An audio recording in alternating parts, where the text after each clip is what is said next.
Patuloy pa ring pinag-uusapan sa social media ang naging palitan ng pahayag ni na Angel Locsin at Senator Robin Padilla.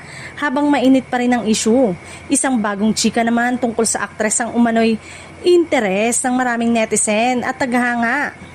Ayon sa isang showbiz personality, may nasagap umano itong balita mula sa isang taong malapit kay Angel. Kwento nito, malaki na raw ang ipinayat ng aktres. Pumayat na raw si Angel ng 50 pounds.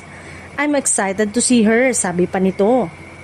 Hindi lang siya ang nakarinig ng naturang balita.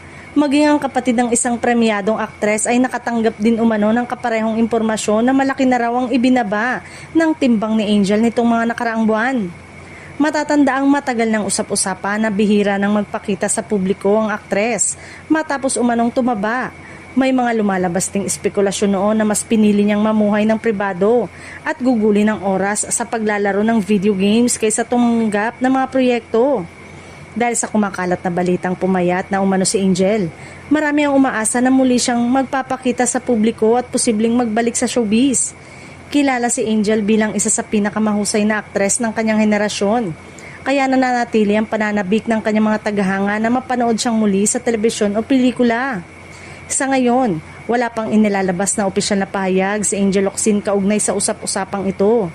Hanggat wala pang kumpirmasyon mula sa aktres, nananatili itong haka-haka. Gayunpaman, maraming tagahanga umaasang totoo ang balitang ito at inaabangan ang kanyang posibleng pagbabalik sa industriya.